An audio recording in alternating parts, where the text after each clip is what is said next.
I've been thinking quite a lot about what activism means, and specifically taking this as a personal call to action, really, to become more active on things that I am passionate about, um, and really would like to help others understand, perhaps begin to bring more into the public consciousness, and particularly where there are things happening in society that are worrying from what I believe is an ethical point of view.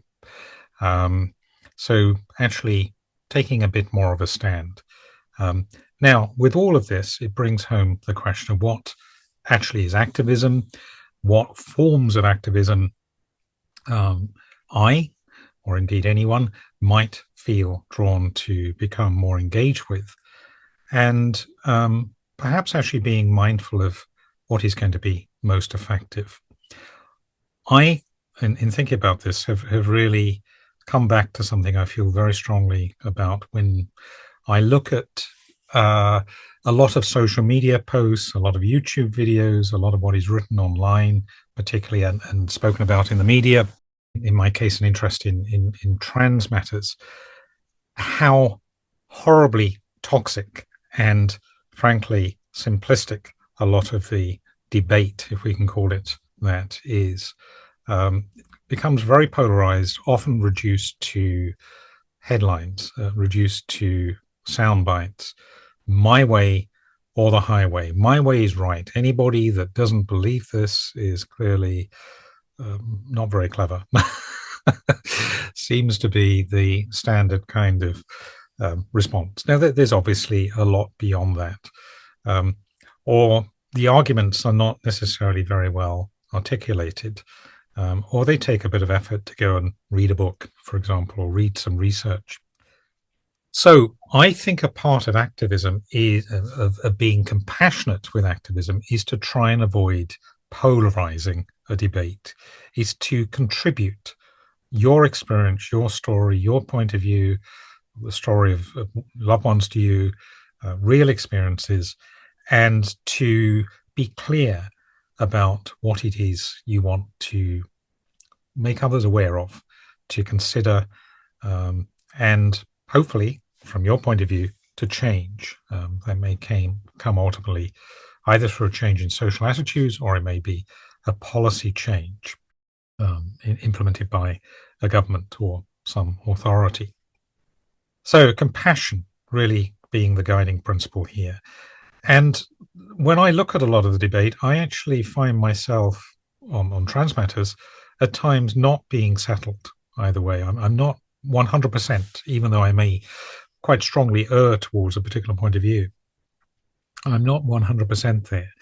It's a little bit like I regard, I don't know, politicians, for example. There are certain politicians whose views I despise, I would say, in the main, are very contrary to what I support and raise concerns about a particular direction in terms of freedoms and so on that we may have in our societies.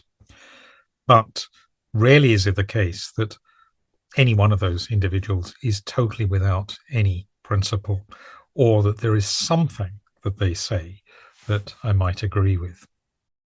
Um, so I think being conscious, being mindful of not becoming polarized is important.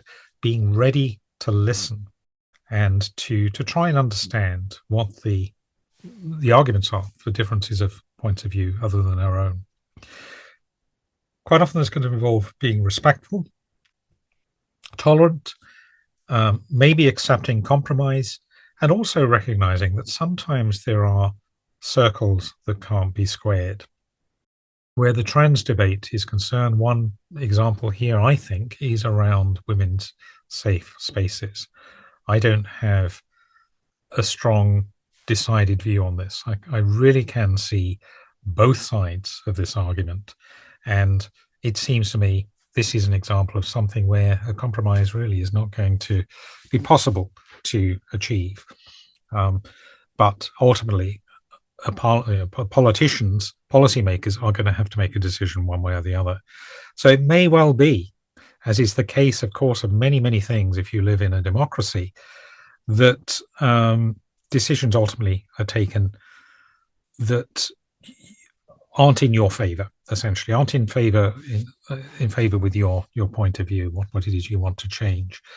But if your voice has been heard, if you have been consulted or have the opportunity to contribute your view, you've had a chance to put your argument forward, that at least is something. And it may well have moved the overall energy on the debate a little bit. I think that a lot of change does come about through a gradual movement. There are, of course, step changes that happen. There are, of course, radical changes that happen as well. But if we are not expecting everything to change at once, but moving in the right direction, hopefully, and being able to persevere when there is backsliding, that is going to be important. So my appeal around activism, whatever form it takes, whether you're on the streets, on a march or a rally, writing letters, being online, being more compassionate, that really would be my take. That doesn't mean not putting your point of view, but being clear about why you are expressing your point of view, perhaps relating to your personal experience, and being respectful in responding to others, trying to listen and understand their point of view.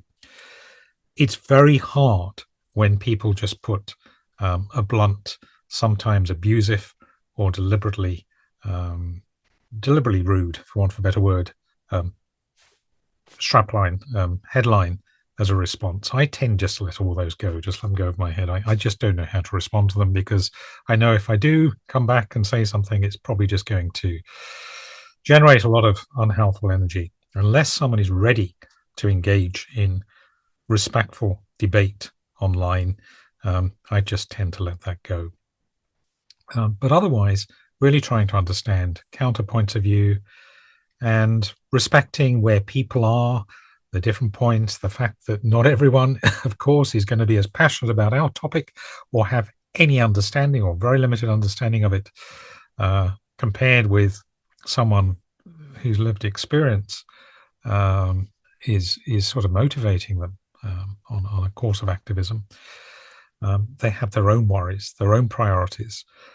Being sensitive is key. And also being ready, I think, and this is a challenge for a lot of us, to be challenged. Sometimes our own views can become very narrow. We can just get caught on something that seems right to us and never question whether we are on the right course or whether there is something that might inform our view in a better way.